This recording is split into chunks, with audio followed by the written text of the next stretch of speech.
Any bets on the name of the next Icon Class cruise ship? Great question. Royal Caribbean, for what it's worth, they did a poll. If you remember, this was like back in December or early January. No, it was January.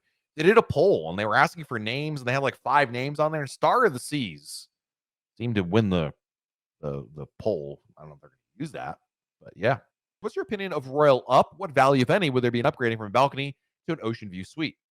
Royal Up is fine as long as you understand the realities of Royal Up. So Royal Up is the way you can upgrade to a stateroom via a bidding process. So you book whatever cabin you book, and then Royal Up says, hypothetically, how much money would you pay to upgrade to your cabin? Now, there's no indication if there is an upgrade opportunity, and you have no idea what anyone else bid. But as long as you understand that there may not actually be an upgrade opportunity, sure, roll the dice on it. But really, when you're talking about it to be any value to upgrade, you're getting a bigger room. That's the amenities from that cabin are really what you're talking about right there. Sailing in May on Oasis will be our first time as platinum. What difference will I see compared to gold? The most noticeable difference, number one, if you haven't seen it already, is you get actually a balcony discount that you didn't get with being gold. You can apply it to your reservation, possibly. More likely for your future reservations. But the discounts you get, John, in your on board the ship that you see with that letter will be slightly better than the ones that you got as gold. So, hey, it all adds up. $1 saved here is $1 somewhere else. What do you know about port in Skagway going in August? Skagway is one of the premier Alaska cruise ports. I think a lot of people end up doing, let's see, they're either taking the White Pass train. That is a train that literally is right in downtown Skagway and takes you into Canada, and you get to really, really scenic views. Very popular. Number 2, Skagway has a beautiful downtown area where you can go downtown, and the city looks like an old mining town. Like it still has that authentic look to it. So it's very popular with folks who definitely are looking for that, like little window shopping. It's probably the best port for shopping and just walking around downtown. Very easy. You can do dog sledding excursions. You can go see glaciers here. There's a lot of cool things, no pun intended, to do in Skagway, Betty. One thing I would recommend if you haven't done it already, I know you've been around here a couple times, Betty, quite a number of times. So maybe you already know this, but if you go to RoyalCaribbeanBlog.com/Alaska, RoyalCaribbeanBlog.com/Alaska, we have our full guide to Alaska. And in there, Betty, there's an insider's guide on what to do in Alaska. If you can't find it, send me an email after this broadcast, Matt@RoyalCaribbeanBlog.com. I will, I'll find it for you. Otherwise, maybe Pascal or one of our moderators can paste the link in the chat. But one of our writers, Molly, lives in Alaska. She lives in Kodiak Island, and she shared awesome, like off the beat path things to do in Skagway, which are really, really fun to do there. So, cruising for the first time on Royal Caribbean Alaska out of Seattle in July. What's the cell service like on board? Don't want to have to pay for an internet package if I don't have to. Your cell service will, if you're from the U.S., will work fine when you're in the ports. Skagway, Juneau, whatever. They work fine in there because these are cities and it's part of the United States. Works fine. But otherwise, as soon as your ship leaves and you're out to sea in the least bit, your cell coverage will disappear. So if you don't want to pay for an internet package, you could wait until you're in port and then use your cell coverage at that point. But you'd be limited to when your ship is actually docked in there. Is it possible to pay extra for early boarding? Only in the sense that you could purchase the key, which is it's called a VIP pass, but it's called the key in the cruise planner. It has many benefits, one of which is for early boarding, but its benefits are more than that, Joe. You're not just paying for early boarding, you're paying for a variety of other benefits. So and it's for the duration of the cruise. So I'm not sure if you perceive that value to be worthwhile for you. What is an appropriate extra tip for servers or stateroom attendants? I always prepay tip. I know this is not the answer you want, but it runs the gamut. I mean, some people might do a couple dollars.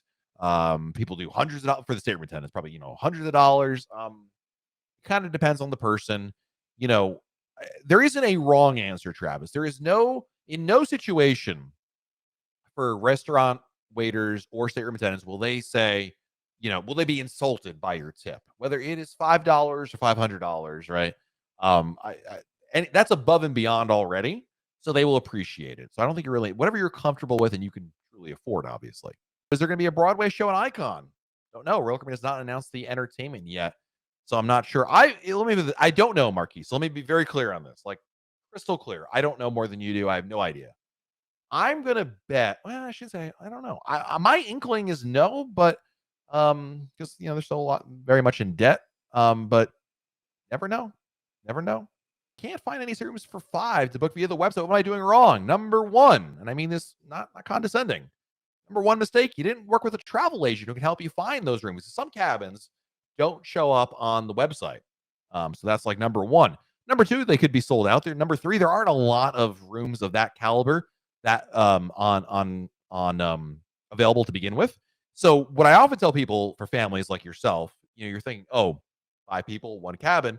Actually, you might find a lot better options and cheaper options as well if you get 2 connecting cabins instead. So work with the travel agent and they can help you find an awesome situation. But 2 connecting rooms as a family of 4, we do this all the time. What is your favorite excursion to do in the Bahamas going on Freedom in May? In Nassau, Pearl Island is great. You can get a day pass to a resort through resortforaday.com, resortforaday.com. And then of course in, Coco Key, you're kind of set over there. Lots of cool things to do all through Royal Caribbean. When should we expect our luggage in our stateroom? We love your videos. Typically, I mean, it kind of runs the gamut, but usually you'll get your luggage, I would say within a couple hours of boarding. Usually they start rolling in, no pun intended, around 3 or 4 p.m. or so, and they'll go all the way. They'll deliver luggage all throughout that afternoon, even after they sail away. It's a process, but they do their best to get it to you before 5 o'clock, so people have dinner and whatnot. But usually you'll get it in the afternoon. So one other tip, Hayden, if you're looking out your stateroom and you see luggage down the hall, what they do is they bring the luggage up and they stage it somewhere on your deck, and then crew members come by and deliver it to your cabin. But obviously, if you're really hard pressed for it because you need something in there, you could walk around the deck, and if you see it, in the staging area, you can totally grab it and go there. So yeah. Can you explain the luggage tag process? What do we need to do? It's not silly at all. It's pretty easy. Basically, when you can print your luggage tags off the Royal Caribbean website. When you log into your account, you'll see them there. At the very minimum, you print them out, you fold them up. There's instructions on there how to fold it. You staple it onto your bags, and you're good to go. That's all there is. If it sounds too weird or you can't figure it out, you got no stapler or whatever, you can just ask the porters to affix it for you. Any updates on Utopia of the Seas? Unfortunately, not. There's no updates to share. You're debating on booking Icon or waiting to see what Utopia has to offer.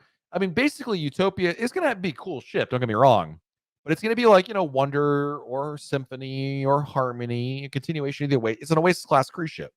So the answer, obviously, Brit, is to book both. Book Icon and Utopia. That's the sensible thing to do. After all, Icon comes out in January, and Utopia probably doesn't sail until the end of the year. So yeah. Have a great week, everybody. Stay safe out there. Do something fun. That's important as well. We'll talk again very soon right here on YouTube. Bye, everybody.